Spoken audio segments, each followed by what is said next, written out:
Yeah, babe, how you doing? I'm fine. I'm okay. Hey. Okay, so today we wanted to talk about questions people should ask before marriage, right? Yeah. And sort of what they should try and observe, okay, before they get married to a person. I'm quite excited because this is something I think I've been talking to people like one-on-one about. Yeah. And I think you have been doing the same because I know there are people in your DM that you're coaching.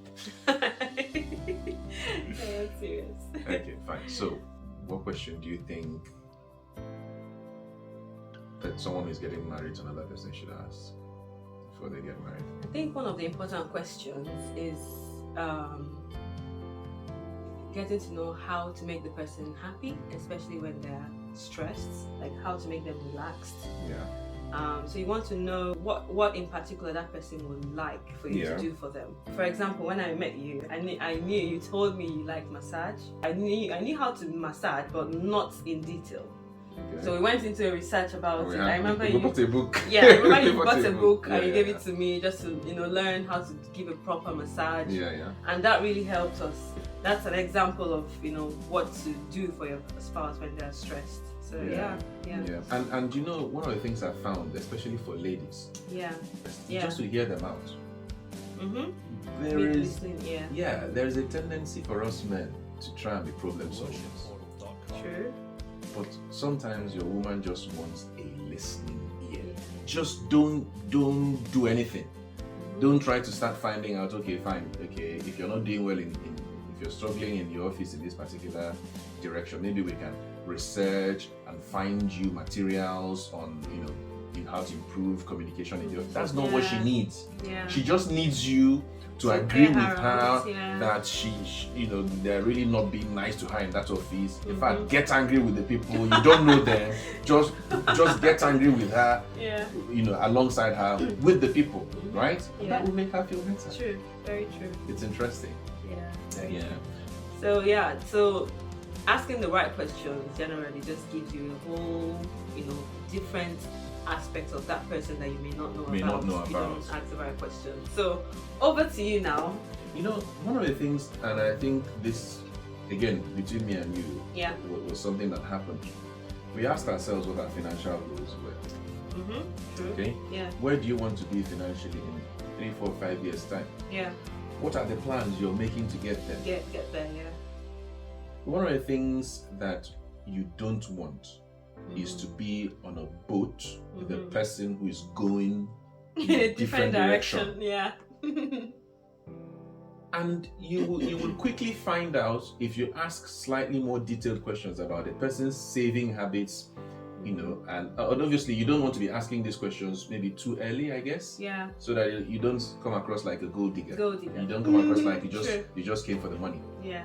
But still, when you people are like deeper into the relationship, you want to find out exactly how they behave around money. Does their spending increase as their income increases? What's their mindset about money? Are they savers? Are they investors? Or are they just spenders? Yeah.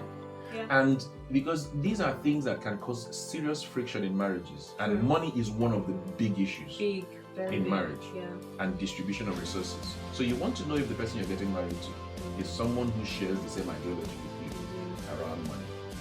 I think it's really important. Yeah, that's really, really very good, because right now it's as if half of the problems in the world is money. Yeah. Okay. That's a very good point. All right. Your turn. I think one of the important questions, like for 100% of people that are getting married, is children. Children. Yeah. You need to find out, does your spouse or husband to be, your wife to be, do they want a child? Yeah. Do they want to have children? Yeah. Whether it's 1 or 2 or 3, how many needs to be discussed? Because I know that was one of the things we talked about. True. And even on our wedding day, the question was asked and we answered the same, we gave the same answer. So it's something that needs to be discussed, because if not, when you're married, you might find out that now the wife doesn't want any child, and the husband wants 5 children. How do you resolve that? you know. Yeah. So it's a very, very big issue that needs to be, talked about, down to the, to how The many small you details. want, and even the sex, The if gender, possible. yeah. The gender of the child, if possible, Yeah. And it gives you, it puts you both of you on the On same page. Yeah, so you that's know, true. where you're going, how to take care of them, how to plan for their future financially as well. So it's a very, very big, issue. And I think one of the hardest questions that people never ask Yeah. is, what are we going to do if we struggle to have children? Exactly. Are you open to Exactly. Are you open to adoption? Adoption? Yeah, and we talked about it too. We talked about adoption. We said if it didn't work out, If it doesn't work out, what are you going to do? Are you going to adopt? Are you going to do? What are you going to do? And if we're going to adopt, how many are we going to adopt? Yeah. What are going to be? What are the genders? And okay, should we try artificial insemination? Is that something you're open to? Yeah. If I'm the problem and my sperm just doesn't work, are we open to try, sperm donors? Yeah, sperm donors. For example. Yeah. What about surrogacy? Yeah. This is 2023, man. Honestly. No topics are off limits. None. They are not off limits. None. At all. Yeah. Right. That's nice. Yeah, because if you're a couple, it's like you're bonding. Your lives are intertwined. That you're bonding with your spouse. Yeah. So everything has to align. You have to talk about them. You don't want surprises. Let the surprises you meet be the ones that life throws at you. Exactly. Yes. The ones that you can't predict, that life throws at you. Yeah. At least you know that you can work together towards that. So it's good to have a good, foundation, I would say. Yeah. So yeah. Okay, let's have a little pause. Mm-hmm. Right. Mm-hmm. And we're back. Okay. So I think you were doing the next question, weren't you? Yeah. Okay. So Sorry. that's fine. So I think another important question we need to ask is communication style. Okay. Because What does that mean? I know that's what I'm trying to break it down. Because communication is not just about talking. Yes. It's about listening. Yes. It's about assimilating Mm-hmm. and responding. True. So you want to know how that person would like to be talked to. Yeah. I want to know if they are good listeners as well. Yes. Because it's not just about the person talking or hearing themselves. It's about hearing you and responding to your thoughts, your fears, and everything you're concerned about at that point. Yeah. So for me, I remember when we met, you asked me, and I told you I don't like being shouted at. Yes. That was like a complete turn off for me. Yes. If you shout at me, you won't get the best out of me at that time. That's the best way to put it. And I won't shout or anything. But you just switch off. I'll just switch off on you. Anything Anything else you're saying, I'm not hearing it. It doesn't go in. So you need to discuss that with your partner so that they are aware, so that they don't do things that will just escalate the situation and make the other person bring out, another part of them that they don't know about. Yes. So yeah. Yes, and yes. And I think we've talked about this in one of our videos. One of the things that people don't know, especially ladies, they don't know that men have a very, very, very strong, and ladies, by the way, I'll tell you this, men have a very strong aversion to being made to feel small. Yeah. Whatever communication method you bring as a lady, make sure it does not diminish your man. Yeah. I know it's 2023 and people talk about toxic masculinity and all of that. Mm-hmm. And I think it's probably the same for women as well. For women, But I think even more so for men.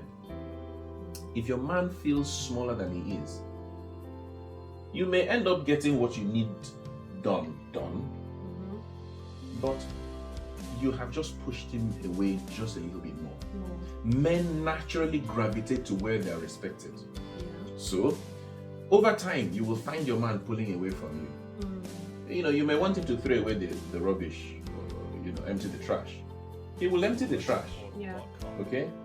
But in the long run, what have you done? What he doesn't want is to feel like his mom is speaking to him. Mm. If he starts seeing you as his mom, ordering him about and making him feel smaller just to get stuff done, he will start to pull away from you. True. Okay? Yeah. So that's one thing. Yeah. And unfortunately, I think not very many people know this. Mm-hmm. Now, the other question I think people should ask before they get married is, they need to find out what the biggest fear of their spouses are. Wow, very key. For instance, if a woman has been abused physically, okay, there is a scar deep inside of her. True.